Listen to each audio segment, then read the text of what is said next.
लहान पिल्लांना काय खायला द्यायचं हा प्रश्न पडत असेल तर ही व्हिडिओ तुमच्यासाठी आहे।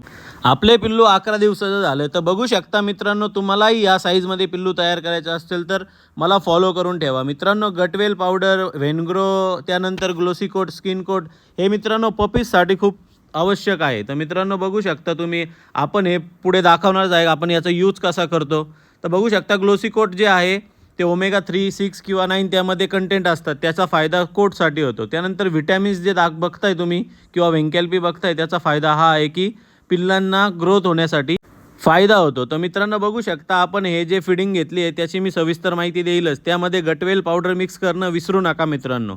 तर सगळ्यांना स्मॅच करून आपण एका बॉटलमध्ये घेऊन त्यांना आपण हँड फिडिंग करतोय मित्रांनो। 10 दिवसाचे पिल्लं, मी तरी यावेळेस लेट झालो, 8 दिवसाचे असतानाच हँड फिडिंग सुरू करून दे। हँड फिडिंगचा हा फायदा होतो की मदर मिल्क कधी कधी कमी पडतं। त्यानंतर त्यामध्ये आपण व्हेनग्रो मिक्स केलं आहे, गटवेल मिक्स केलं आहे, ग्लोसी कोट मिक्स केलं आहे आणि राहिलं तर वेंकॅल्पी पण थोडं ॲड केलं आहे। त्याचा फायदा हे होते की मोन साईज झालं, स्ट्रक्चर झालं किंवा कोट कंडिशन झाली, जर्मन शेपर्डमध्ये याचा फायदा होता। ऑल ब्रीडसाठी पण तुम्ही यूज करू शकता। त्यांची फिडिंग उरकून आपण त्यांना साफ करून घेतलं आहे।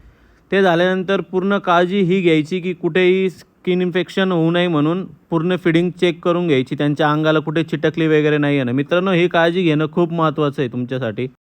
जशी लहान बाळाची काळजी घेतात तशीच तुमच्याही बाळांची काळजी घेणं आवश्यक आहे। ते होताच आपण त्यांना त्यांच्या सेक्शनमध्ये टाकून घेतले। काळजी ही घ्यायची मित्रांनो की त्यांना जास्त थंडी वाजली नाही पाहिजे, त्यामुळे आपण पेपर कट करून टाकले। अशाच माहितीसाठी मित्रांनो फॉलो करा। आपण नेक्स्ट व्हिडिओ बनवणार आपण मेडिसिनवर।